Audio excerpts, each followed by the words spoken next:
especially with sometimes having the memory lapses I do when I wake up in the morning. Mm-hmm. I get confused some mornings of where I'm at because I think I'm still there and I'm looking for my boots and my uniform and Okay. it's not there. Okay. And then I snap back to reality where I am.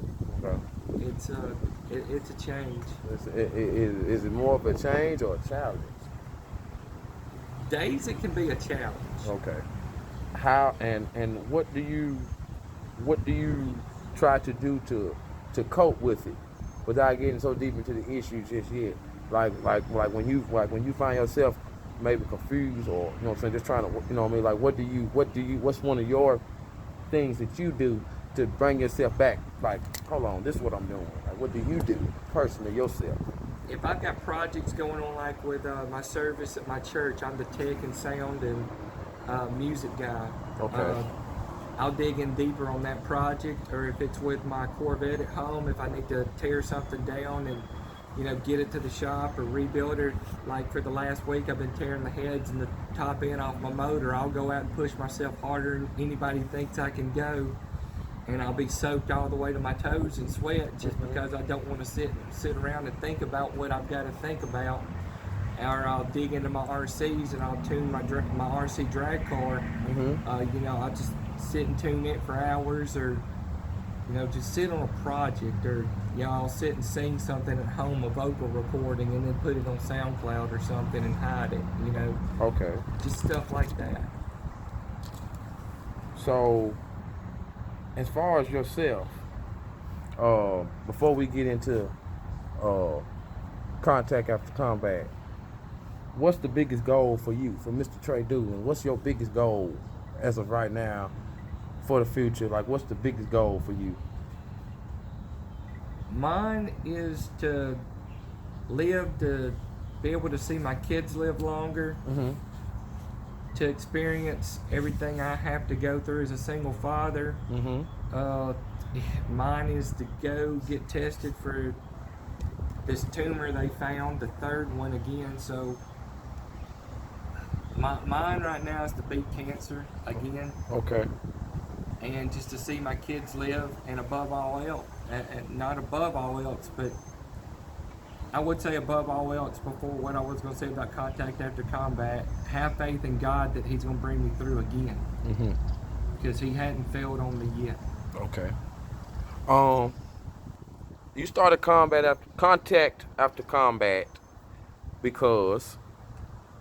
Well, personally, not only because I'm a survivor, the numbers were getting too high, but back in, I have the date, in 2007, I had one last phone call with my best friend, Specialist Gino Robles, and as far as I know, I was the last person that talked to him, and he, I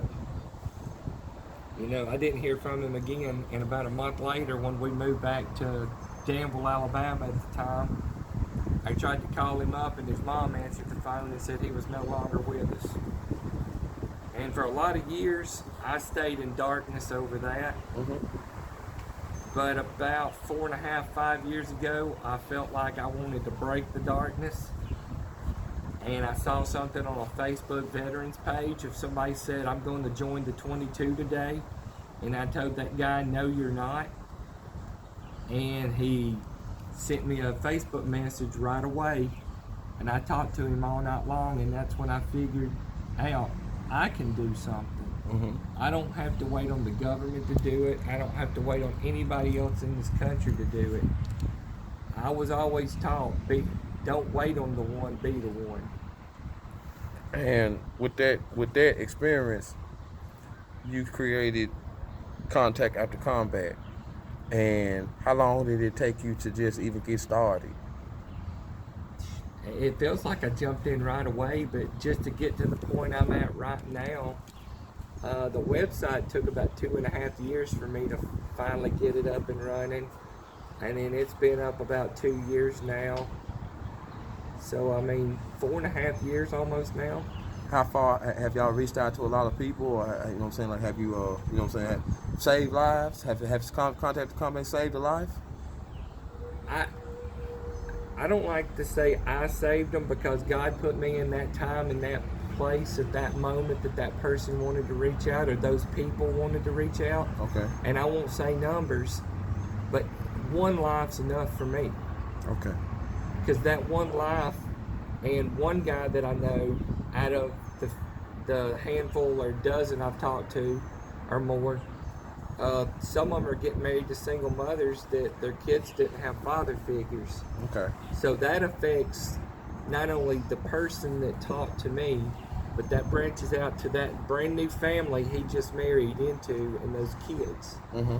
It's a spiderweb effect, and they could say, he might be the best man those kids have ever known, and they can say, my dad was going to do this one day, but yet he talked to this organization, and then that love can spread. Okay. It's a quote that you had that I read, and I want you to explain to me and the people and the supporters that are watching. Please like, please share. I'm talking with Mr. Trey Dooling about PTSD, contact after combat, basically suicide prevention and awareness, things that you can do to prevent. Basically, like he said, you have to be stronger, but also you have to warn it, right? Right. You have to warn it. So I'm gonna ask you about this. It said, I remember it said, although not required, faith and servanthood are driving forces in our hearts and the roots of the movements. Can you elaborate on that for somebody who might not understand?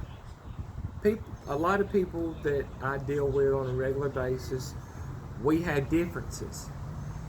Everybody in the world has differences. There is nothing that is ever said we're all going to think alike, we're all going to be alike. So we don't all have to agree on faith-based whatever. Leave that up to the ones that believe, because whether we see, I'm not going to force that on anybody. And people that know me personally on a daily basis know I don't force them. But I want this group of people that come together in Contact After Combat to be able to find a common ground to fight suicide of not only veterans, but bring people together to know that there's more to life than where you think you are at that moment. So let differences be aside. Suicide's not an answer.